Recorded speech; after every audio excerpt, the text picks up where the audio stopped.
ponto uma pessoa pública tem o direito de proibir que relatos de sua vida sejam publicados em livro sem sua devida autorização? Artistas, políticos, celebridades em geral despertam a curiosidade das pessoas, sobretudo quando o que está em jogo é a intimidade dos famosos. Afinal, as chamadas biografias não autorizadas devem ou não ser impedidas de circular?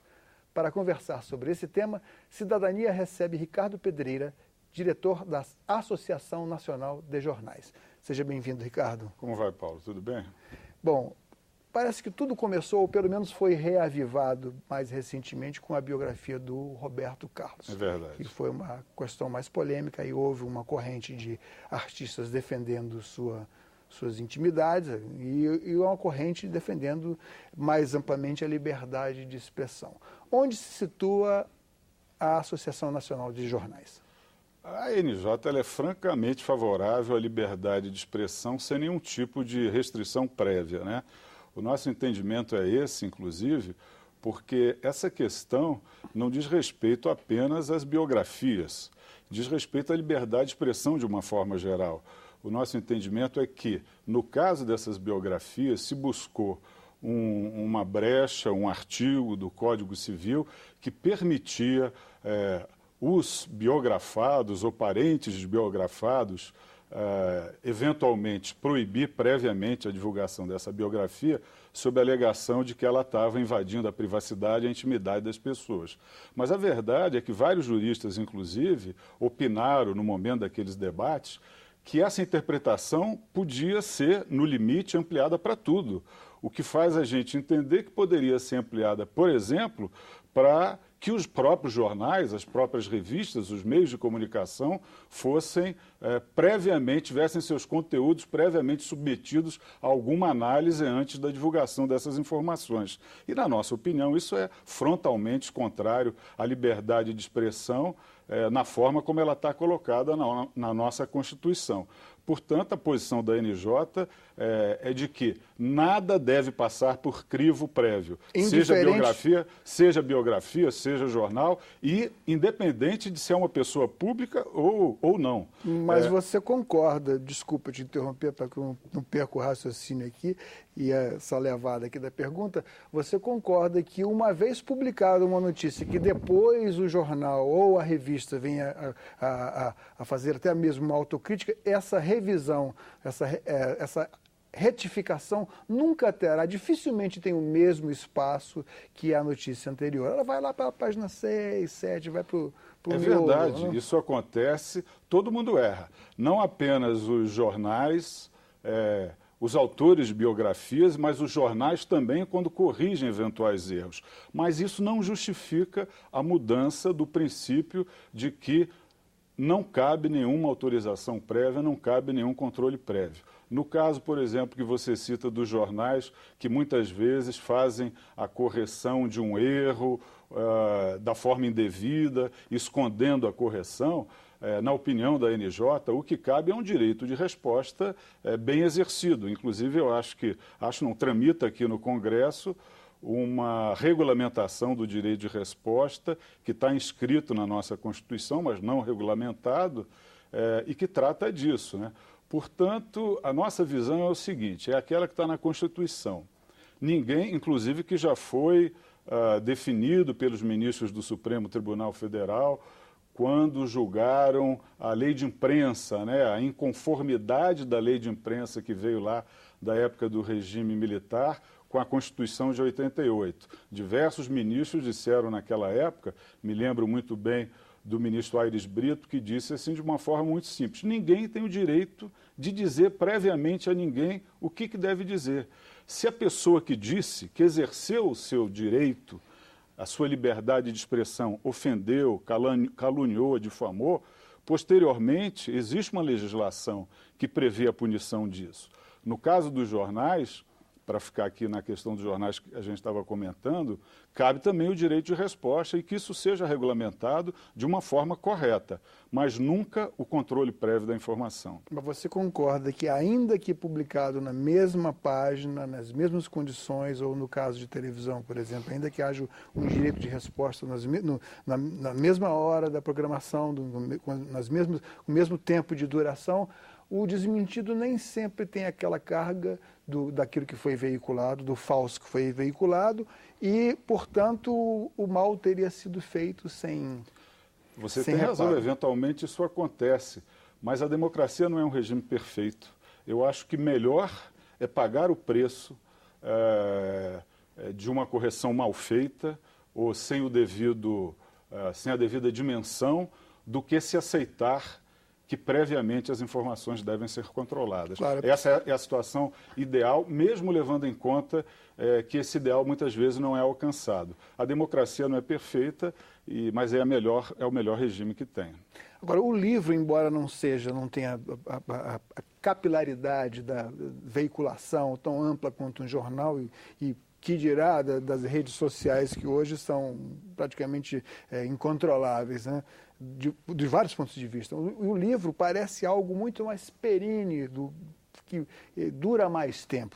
Nós temos aí os livros digitais, os livros que você compra pela internet, vem para o computador, mas o livro é algo que ainda tem um peso no imaginário das pessoas muito grande. Há uma diferença entre a biografia no livro e uma notícia de jornal, claro. Sem dúvida. Eu acho que o jornal ele é mais fugaz, a informação jornalística ela é mais superficial, a perenidade dela não se compara à do livro.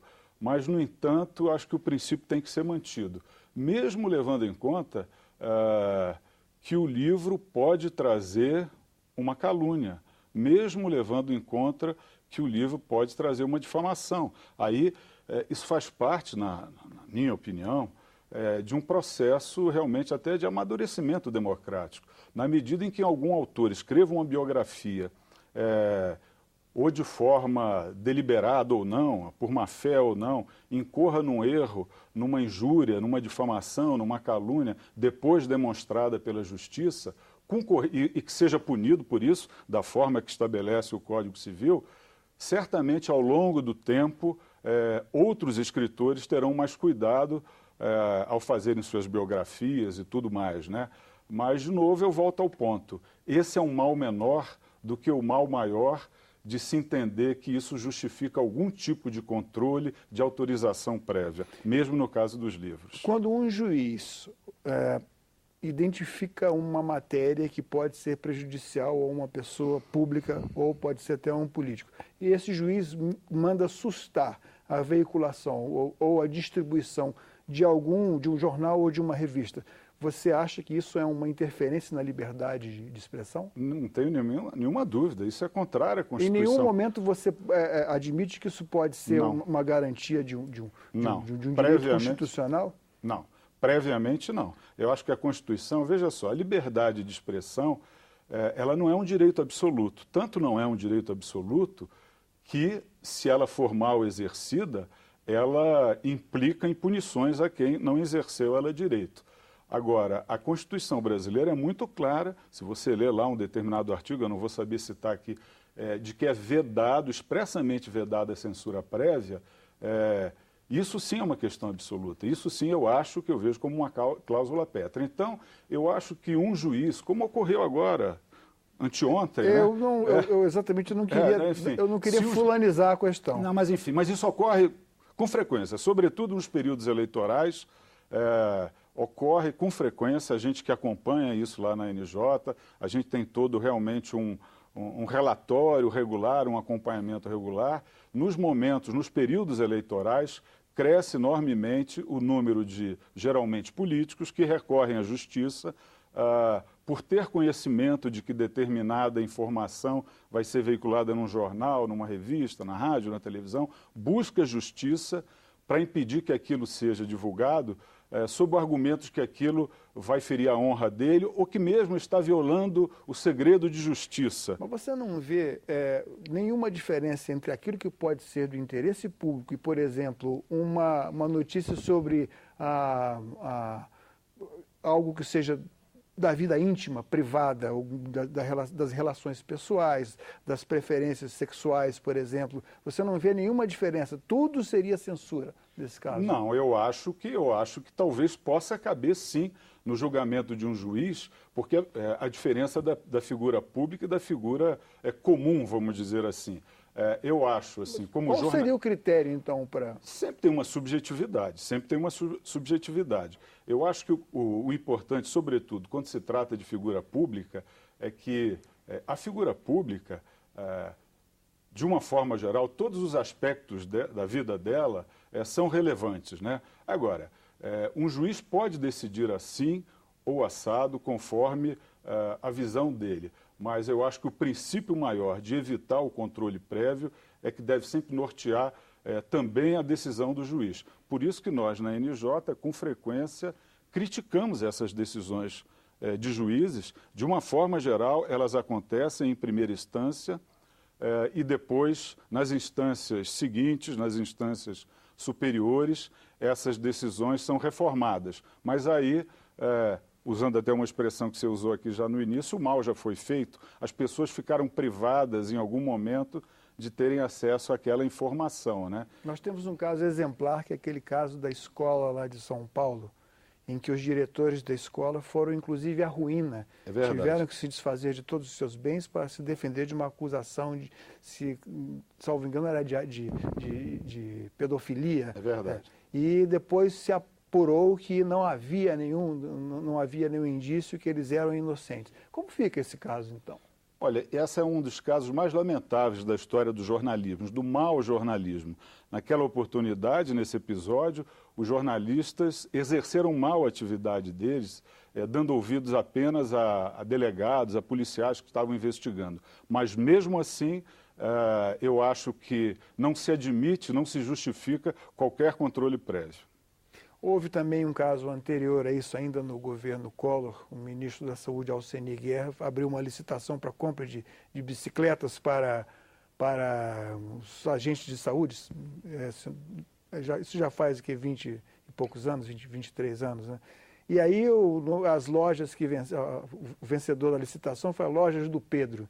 Isso aí quase que foi assim como um ícone de, olha, foi uma lojinha favorecida. E depois foi apurado também que não houve nenhum dolo nisso. Pois é. Outro caso, né? Pois é, não, mas é como eu te disse, os erros acontecem. Mas você tem alguma dúvida de que erro muito maior seria admitir que as informações, que houvesse alguma instância a deliberar o que pode ou o que não pode ser divulgado? Também houve um erro aí. Não sei que fim levou essa questão do ministro Alcenir, se ele foi depois à Justiça, se não foi, deveria ter ido, para pedir indenização por danos morais e tudo mais. Mas, de novo, eu sustento e defendo essa posição de que, mesmo levando em conta os males que a liberdade de expressão podem fazer, ela é um valor maior em função do bem que ela faz para a sociedade. A gente poderia enumerar aqui, em contraponto a esses exemplos que você deu, centenas de casos em que a liberdade de imprensa fez um bem danado para a sociedade, para a democracia, para o conjunto da sociedade. Quem já trabalhou com... Talvez eu vá fugir um pouquinho aqui do centro do assunto, mas aproveitar a sua presença aqui. Quem já trabalhou com campanha política sabe que, sobretudo em período eleitoral, o que está impresso, que é veiculado impresso, a imagem, sobretudo, mas o que vem no jornal impresso, na revista impressa, é depois multiplicado através dos outros meios audiovisuais e tem uma força tremenda em época de eleição. Como vocês se colocam diante disso? Diante da possibilidade de certas falsidades, exageros, coisas plantadas serem veiculadas, e como é que fica isso? Olha, a primeira coisa... Se existe uma data fatal, que é o dia do pleito, existem prazos, como tudo na justiça. Eu acho que a Justiça Eleitoral exerce o papel dela na medida do julgamento dela. Agora, eu acho que ao mesmo tempo, o jornalismo tem que ser exercido com o máximo critério possível. O jornalismo, de novo, não é perfeito, ele erra com frequência. Eu acho que, e a NJ prega isso, que as empresas devem buscar sempre o maior rigor, o maior controle ético da produção de seu material para evitar os erros. E dessa forma fugir a essas situações. A Associação Nacional de Jornais, ela costuma recorrer à justiça? Não, ela não. Isso não cabe à associação, ela orienta os jornais que façam isso. Com muita frequência, a NJ é procurada por jornais associados ou não, em função de, enfim, não apenas casos daquilo que a gente chama de censura judicial, talvez extrapolando aqui do que nós estamos conversando, de violência contra jornalistas, que infelizmente tem acontecido muito no Brasil nos últimos anos, né? Infelizmente o Brasil tem ocupado um lugar ruim nesses rankings aí de violência contra jornalista. Então a NJ é procurada muito nessas circunstâncias, mas nesse caso, juridicamente, cabe a cada veículo, cabe a cada profissional demandar a justiça. O que a gente faz com frequência, em contato com o Poder Judiciário, é defender o nosso ideário, defender, primeiro, o princípio maior da liberdade de expressão, defender que a atividade jornalística deve ser exercida sem nenhum constrangimento sobre ela, em benefício da sociedade, mas ela não entra na justiça. Ela recomenda aos associados, aos jornais, ou até às vezes mesmo veículos de diferentes mídias que nos procuram sempre nesse sentido, de buscar a justiça. A Associação Nacional de Jornais, ela tem condições de identificar, ela pode identificar e agir diante de alguma flagrante agressão da ética, no sentido de agressão à intimidade das pessoas, no sentido de uma calúnia, de uma injúria? A Associação Nacional de Jornais já debateu muito essa questão da ética e chegou a cogitar, inclusive, dela mesma ter um código de ética que fosse do tipo que existe em alguns países, né? Alguns países têm modelos de autorregulamentação em que algumas entidades têm quase como se fosse um tribunal, vamos dizer assim, e aí julga determinadas situações enfim, de desrespeito àqueles princípios éticos que estão ali preceitados num código, né? Alguns países fazem assim, outros não. A NJ, depois de muito debater isso, considerou que enfim, o que cabe é que a gente recomende a cada jornal, quer dizer, os jornais, e veja bem, a NJ não é uma entidade oficial. A NJ é uma entidade civil que é uma referência importante no Brasil, né? Mas, enfim, está na NJ os jornais que quiserem, né? Então, a NJ recomenda aos jornais a ela associados que tenham princípios muito claros, muito transparentes da sua ética jornalística diante da sua audiência, para que a sua audiência, eventualmente, na medida em que identificar erros, possa cobrar e fazer, enfim, as reclamações, os jornais fazerem as correções. Mas a NJ, ela própria, o máximo que ela faz ao definir que tal ou qual jornal não respeitou o código de ética é fazer advertência a esse ou aquele jornal, como já ocorreu. Como funciona nos outros países? Olha, a gente tem um exemplo clássico agora, clássico não, um exemplo, vamos dizer assim, mais recente da Inglaterra, que é considerado assim um modelo de autorregulamentação e é sempre aventado quando se discute a questão da autorregulamentação, a Inglaterra como um modelo, enfim, a ser seguido. Só para demonstrar que tudo na vida é falho, inclusive a autorregulamentação inglesa, a gente teve o caso rumoroso, né, do Daily Mirror, aquele jornal inglês que fez uma vergonha de, junto com a polícia, estimular o grampeamento de telefone de pessoas envolvidas em tragédias, de modo a a dar furos jornalísticos, uma coisa horrorosa que vai contra qualquer princípio. Aí, no caso, não é nem jornalístico, foi uma coisa criminosa mesmo, que o jornal acabou fechando, né? Acabou fechando até porque a própria sociedade inglesa reagiu a isso. E a Inglaterra agora está rediscutindo o seu modelo de autorregulamentação, que era tão rigoroso, por entender que naquele momento ele não foi eficiente. Existem alguns países, como os Estados Unidos, que é um modelo sempre muito clássico no sentido liberal, que não tem nenhuma regulamentação governamental em que os jornais ou as entidades tendem a ter algum tipo de autorregulamentação. Existem países, como Portugal, que tem uma regulamentação governamental, até diferente do que é na Inglaterra, né? Na Inglaterra é misto governo e sociedade civil, né? Também que é mais rigoroso, né? No Brasil, o princípio que a NJ defende é da autorregulamentação. Muito obrigado pela sua presença aqui, Ricardo. Eu é que agradeço, Paulo. Cidadania conversou com Ricardo Pedreira, da Associação Nacional de Jornais, sobre biografias não autorizadas. Mande suas críticas e sugestões para nós. Ligue para o Alô Senado 0800 61 2211 ou acesse www.senado.leg.br/TV. Nesse endereço você poderá ver de novo ou baixar uma cópia de qualquer programa da TV Senado. Um abraço a todos e até o próximo Cidadania. Conversão.